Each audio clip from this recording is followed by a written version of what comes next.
Without duty. All right, here we go. 10.2a. A little bit of homework. So if you are completely stuck, watch this. If you think you might be able to do it by yourself, try it first, then just check over the answer, see if you got it right. Okay. First thing we're talking about heart surgery. Looks like we've divided the two groups of 30 people each, so it means N1 is 30 and my N2 is also 30. All right, okay. So let's find the standard error for the difference. All right, now remember standard error, if you look in your yellow sheet, you get a formula. It's actually called the standard deviation of statistics, and it's this. It's this guy. You square it. Sorry, that's the first one over N1. All right, okay. All right, well, sorry, I just got to finish. Over N2. All right. So that's basically what they want me to do. Is I need to make sure I use the right formula. This is a 2 sample. Sorry guys, I'm drinking a little Coke, so cherry Coke to be exact. So I need to find the right standard deviation. So it looks like standard deviation there and standard deviation of 8.3.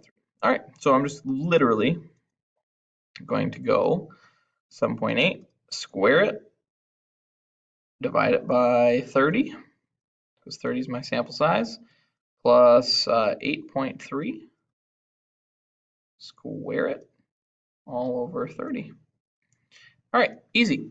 I'll pause it quick and tell you what the answer is. All right, looks like the answer is 2.079. I'm going to go to 8. Yeah. All right, 2.08, roughly. All right. This is construct and interpret a 99% confidence interval for the difference. Now, construct and interpret, normally at this point in time, I would do my state, my plan, right, my do, conclude. All right, at this point in time, you guys can work on that statement and the plan. I am going to do the do. All right, just gonna do the do. Do the do. All right. So how far off were these? So my first group was 65.2. And the other was 70.3. So 65, I'm going to do this with my calculator, 65.2 minus 70.3. So I got a difference of negative 5.1. That's the difference I got. However, it could be a little off. So I'm going to go with this plus or minus 99% confidence interval. Now I have standard, my standard deviations are samples, so I'm going to have to use a t critical value. And so I'm looking at a degrees of freedom of 29 because I'm sampling 30 people. All right, so what t critical value? Let me pause and look at the chart. I'll tell you. So with degrees of freedom of 29, and I want to be 99% confident, I have 2.756. So 2.756.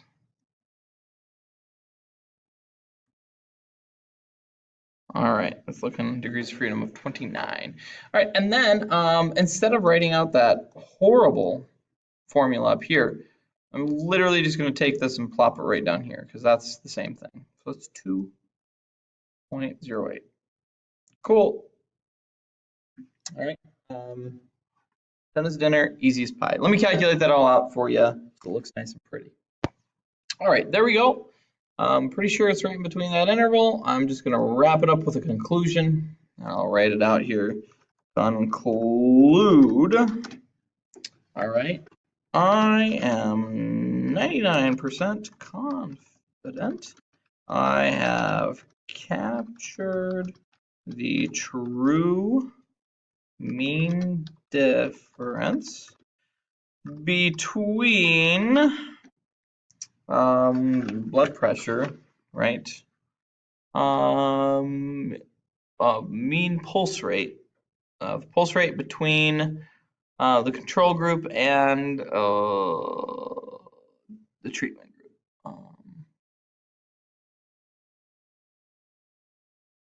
Beta blockers. Okay. True mean difference between the pulse rate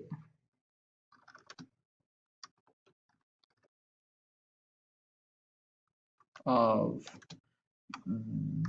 beta blockers and the control group. Okay, so I'm pretty, I have captured the true mean difference between the pulse rate of beta blockers and control group between negative 10.83 and 0.63, roughly something like that. You guys could probably word it way better, but that's my conclusion. All right, moving on. We're going to keep moving fast and furious. Okay, suppose we want to test a hypothesis of the beta blockers and reduce mean pulse rate. State the null and the alternate. Okay, so that's all they want me to do here. So my null would be that the mean of the beta blockers, I'm going to go BB, call it BB, should be the same as the mean pulse rate of the control. And we're going to check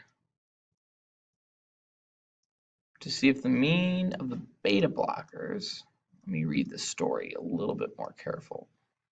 Reduce mean pulse rate. So we want to see, is this going to be less than the mean of the control group? We want to see if it's less than. Okay, there we go. We're done. Woo! All right, let's say this, the t statistic is this. Determine the p-value and draw an appropriate conclusion. All right, now I am, well, you know what? I'm going to pause it for a second, and I'm going to pull up something else quick.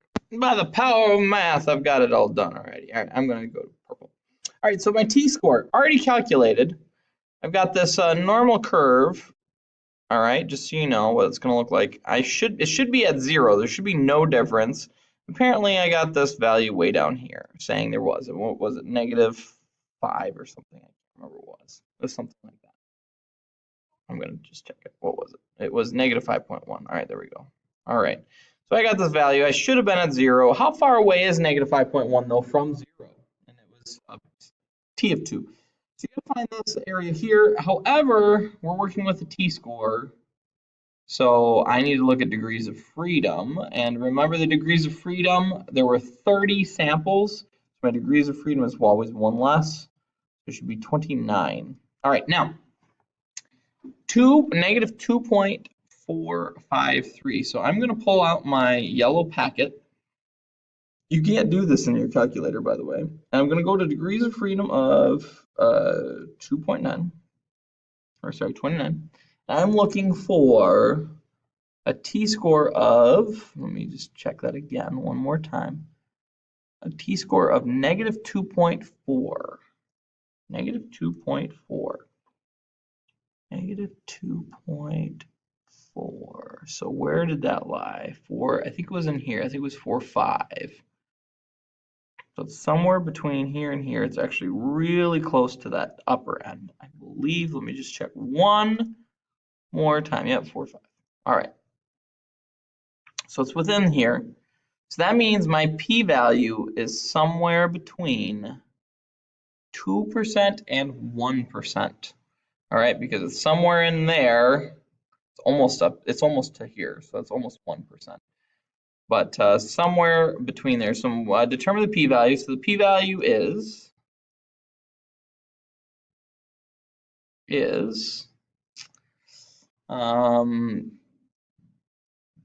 betwixt 2% and 1%. Okay. And then state the appropriate conclusion. All right, so here's what I'm going to say. All right, since my p-value is lower than my significance level, I will, if the p-value is low, the null must go. Reject the null.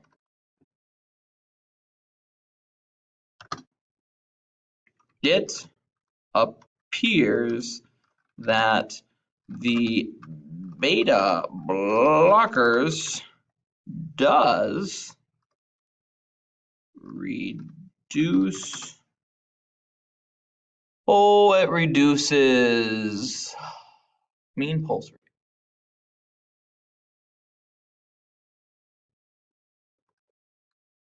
rate of patients. Cool. That's it. Appears. There should be 2 P's probably. There we go.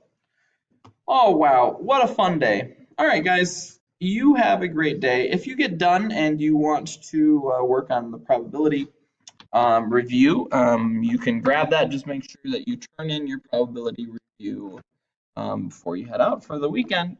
Be safe, be smart, be suave.